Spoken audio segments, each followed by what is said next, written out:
મહેસાણા જિલ્લાના બલોલ ગામે એક નરાધમ પતિએ પોતાની પત્નીના ચારિત્ર્ય પર આંધળી શંકા રાખીને 27 વર્ષીય પરિણીતા પર છરી વડે જીવલેણ હુમલો કરી દીધો છે। અંદાજે 9 વર્ષ પૂર્વે પ્રેમ લગ્ન કરનાર મિત્તલબેન જાદવ નામની પરિણીતા પર તેના જ પતિ હિમાંશુભાઈ ગૌતમભાઈ જાદવે ઘાતકી હુમલો કર્યો હતો। લોહી તરસ્યા બનેલા પતિએ પત્નીના બરડાના ભાગે છરીના આડેધડ ઘા ઝીકી દીધા હતા, જેમાં વચ્ચે બચાવ કરવા જતા પરિણીતાનો અંગૂઠો પણ કપાઈ ગયો હતો। આટલાથી પણ મન ન ભરાતા પાપી પતિ લોહીલુહાણ હાલતમાં પત્નીને જાનથી મારી નાખવાના ઈરાદે નજીકની કેનાલમાં ફેંકી દેવા માટે બળજબરીપૂર્વક લઈ જઈ રહ્યો હતો। જોકે સદનસીબે તે જ સમયે સ્થાનિક લોકો તાત્કાલિક મદદે દોડી આવતા પત્નીનો જીવ બચી ગયો હતો અને પકડાઈ જવાના ડરે નરાધમ પતિ ઘટના સ્થળેથી ફરાર થઈ ગયો હતો। પીડિતાએ આ અંગે સાંથલ પોલીસ સ્ટેશનમાં પતિ વિરુદ્ધ ફરિયાદ નોંધાવી છે।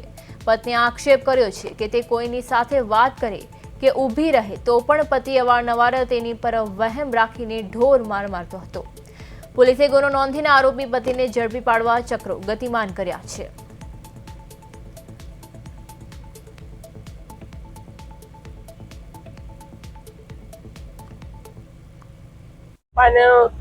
ગાળો બોલીને એવું કે તારા પપ્પા મને કેમ ગાળો બોલીને એમ કરીને એમને મને છરીઓ મારી।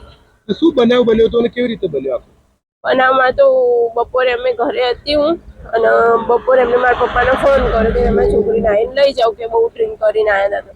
એટલે મારા પપ્પા કે સારું હું આવું છું ને એમને પછી મેં મારા પપ્પાને કીધું હું મને છરી લઈને બીવડાવે છે એટલે કે તે તારા પપ્પાને કેમ આવું કીધું એટલે પછી મને છરી લઈને મારવા માંડે। એટલે મારા પપ્પા કે તું કેમ મારી છોકરીને મારે એમ કરીને મારા પપ્પા એને બોલ્યા એટલે કે હા તું મને કેમ બોલ્યો? મારા પપ્પાને જાતા બોલવા માંડ્યા, ગાળો ને એવું બોલવા માંડ્યા। પછી મારા બેન સામું ને એવું ગાળો બોલવા માંડ્યા। પછી મારા પપ્પા બી સામે દીધી એમાં પછી વધારે બેન થોડું ફોનમાં બોલા ચાલી હતી ને તો એમની દાજ પછી એમને મારી ઉપર કાઢી।